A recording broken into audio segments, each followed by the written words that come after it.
सुप्रभात बच्चों, कैसे हो आप सब? अच्छे हो? पिछले वीडियो में हमने 2 अक्षर वाले शब्द सीखे। अभी आप सभी को स्वर, व्यंजन और 2 अक्षर वाले शब्द की जानकारी बहुत अच्छे से हो गई है। अब उसके बाद आती है बारी मात्राएं और बाराखड़ी की। मात्राएं का हिंदी में बहुत महत्व है। मात्राएं, जो स्वर की ध्वनि जो आती है उसे मात्राएं कहा जाता है। और हम जब मात्राएं को व्यंजन के साथ जोड़ते हैं तो वो शब्द बाराखड़ी बनते हैं।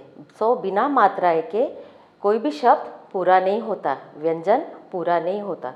तो हम शुरू करते हैं सबसे पहले मात्राएं से। पहले आता है अ। अ की कोई मात्रा नहीं होती है। फिर है आ, जैसे ध्वनि आती है उसी तरह से वो मात्राएं कहलाते हैं। आ की मात्रा एक सीधी रेखा, ये हो गया आ। फिर है छोटी ई की सीधी रेखा और इस ओर से एक आधा गोल, ये हो गई छोटी ई की मात्रा। अब है बड़ी ई की मात्रा इस ओर से सीधी रेखा, उसके फिर दाहिने ओर से ऐसे आधा गोल, ये हो गया बड़ी ई की मात्रा। फिर है ऊ, जिसे हम छोटा ऊ कहते हैं। छोटा ऊ की मात्रा यहाँ से ऐसे आधा गोल करते हुए ऊपर की ओर पूंछ लेकर जानी है, ये हो गया आपका छोटा ऊ। फिर है बड़ा ऊ। बड़ा ऊ, इसको आधा गोल करते हुए नीचे की ओर पूंछ जाएगी, ये है आपके बड़े ऊ की मात्रा।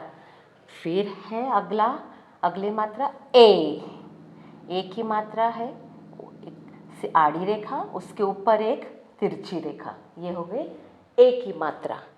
फिर है ऐ, आड़ी रेखा, उस पे 2 तिरछी मात्रा जाएंगे, ये हो गई ऐ की मात्रा। फिर आता है ओ। ओ, एक सीधी रेखा, उसके ऊपर आड़ी रेखा और एक तिरछी रेखा, ये हो गया ओ की मात्रा।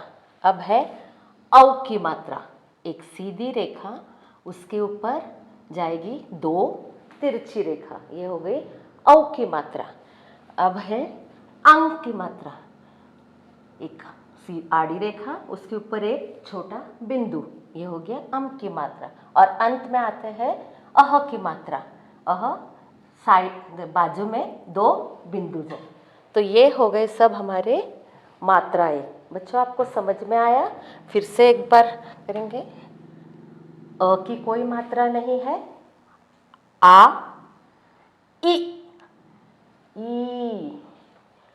उ, ऊ, ए, ऐ, ओ, औ, अम, अह। तो बच्चों, अब हम इस मात्रा को व्यंजन के साथ जोड़ते हैं तो अब ये बनती है हमारी बाराखड़ी। तो उदाहरण के तौर पे मैं आपको यहाँ 2 बाराखड़ी बताने वाली हूँ। तो शुरू करते हैं त से। त, इसको कोई मात्रा नहीं होती। जब त को हम अ जोड़ते हैं तो ये हो जाता है त। फिर त को जब हम आ की मात्रा लगाते हैं तो ये हो जाता है ता। जब त को छोटी ई की मात्रा, जब त छोटी ई की मात्रा जोड़ी जाती है तो ये हो जाती है ती। जब त को बड़ी ई की मात्रा जोड़ी जाती है तो ये होता है ती। त को जब हम छोटे ऊ की मात्रा देते हैं तो ये हो जाता है तु। जब त को बड़े ऊ की मात्रा दी जाती है तो ये होता है तू। त को जब ए की मात्रा दी जाती है तो ये हो जाता है ते। त को जब ऐ की मात्रा दी जाती है तो ये हो जाता है तय। त को जब ओ की मात्रा दी जाती है ते हो जाता है तो। जब त को औ की मात्रा, जब त को औ की मात्रा दी जाती है तो ये होता है तौ। और जब त को अम की मात्रा दी जाती है होता है तम। जब त को अह की मात्रा दी जाती है तो ये होता है तह। तो अब हम इसे कैसे बोलेंगे?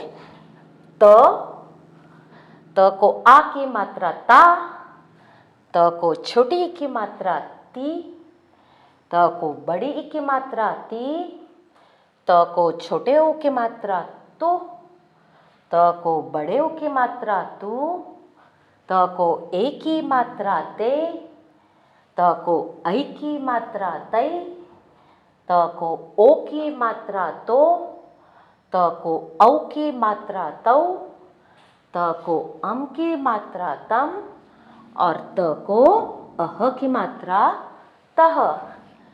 उसी तरह हम और एक देखेंगे ट। ट को जब हम जोड़ते हैं तब ये हो जाता है ट। ट को जब आ की मात्रा जोड़ी जाती है ये होता है टा। ट को जब छोटी ई की मात्रा जोड़ी जाती है ये होती है टी। ट को बड़ी की मात्रा जोड़ते तब होता है टी। ट को जब छोटे ऊ की मात्रा लगाई जाती है तो होता है टू। ट को बड़े ऊ की मात्रा टू। ट को ए की मात्रा टे। ट को ऐ की मात्रा टै। ट को ओ की मात्रा टो। ट को औ की मात्रा टौ। ट को अम की मात्रा टम। ट को अह की मात्रा टह। तो इसे कैसे पढ़ेंगे हम? ट, टा, टी, टी, टू, टू, टे, टै, टो, टौ, टम, टह। तो बच्चों आप सबको समझ में आया? तो मात्राएं का स्थान बहुत महत्व है हिंदी में।